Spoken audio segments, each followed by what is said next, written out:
La consommation de drogue à l'école ou sur le temps scolaire.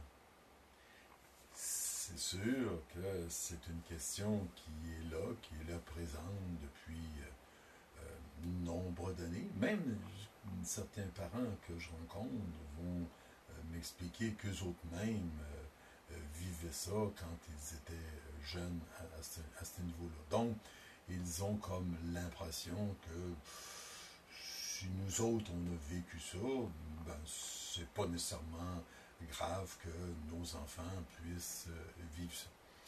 Et dans ce sens-là, ça me paraît important de faire cette nuance-là que la façon dont nous avons vécu ces choses-là, ceux qui ont consommé, il y a eu effectivement un temps d'adulte qui a permis de faire une synthèse de cette situation-là et de replacer les choses. Ce n'est pas le cas des enfants qui sont dans la situation, en parenthèse, d'éducation. Donc, à cet effet, il aurait été possiblement nuisible si effectivement ces adultes, ces parents-là d'aujourd'hui, avaient eu des parents qui leur ont dit « Vas-y, fume ce que tu veux, c'est normal ». Et dans ce sens-là, il y avait un interdit qui était là. Et les interdits sont souvent très utiles pour bâtir des hommes et des femmes. Pourquoi? Parce que c'est une limite qui est imposée. Et dans le chemin de vie d'un adolescent, d'une adolescente, ce sont ces limites-là, cette expérience de faire face à ces limites-là, qui vont développer chez eux une compétence à être capable de trouver son chemin dans la vie malgré les limites qui sont imposées. La pire chose qu'on peut faire dans l'éducation de nos adolescents, c'est de leur dire « tu fais comme tu veux, il n'y a pas de limite ». Sans limite, c'est très insécurisant. Parce que, à l'heure de l'adolescence, j'ai besoin de m'opposer. J'ai besoin de dire mon mot. J'ai besoin de m'inscrire en faux contre une règle. Et j'ai besoin de ça. Ce besoin d'affirmation-là, même s'il n'est pas toujours fait d'une façon adéquate, c'est un besoin essentiel que j'ai. Donc, dans ce sens-là, si on enlève toutes les bornes, les limites, à quoi je vais pouvoir m'opposer? Et c'est là qu'à ce moment-là, l'adolescent va faire une recherche encore plus grande de voir, moi j'ai des parents qui s'opposent à rien.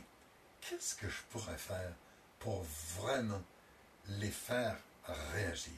Et c'est là que les moyens vont augmenter dans ce sens-là. Donc, ce phénomène-là, le phénomène de consommation, bon, si on parle de consommation vraiment accidentelle, c'est arrivé une fois, oui, bon, je voulais voir, j'étais dans une fête, et bon. C'est toujours intéressant de revoir avec les adolescents, les adolescentes, quand tu es parti pour la fête, est-ce que tu le savais? Donc, d'être capable de regarder s'il y a une fonction de préméditation.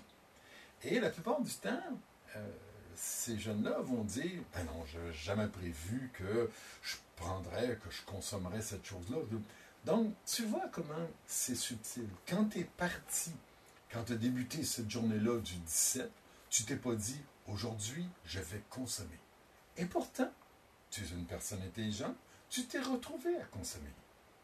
Donc, est-ce qu'on peut dire que l'influence de ces produits-là ou l'influence des autres personnes peuvent te faire changer ta trajectoire de vie? Si je t'avais dit cette journée-là, au début de cette journée-là, toi, ce soir, tu vas consommer, tu m'aurais dit quoi? Tu m'aurais dit certes non.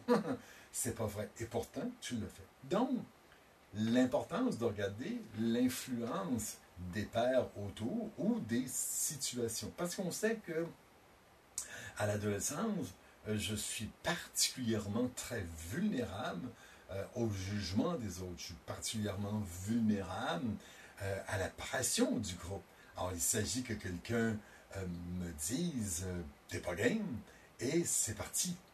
Je ne peux pas faire autrement que de passer à l'acte parce que l'ensemble des amis présents vont se mettre à rire et vont reprendre le « t'es pas game ». Alors souvent, c'est important de prévenir nos adolescents, nos adolescentes par rapport à ces situations-là où ils vont se sentir piégés.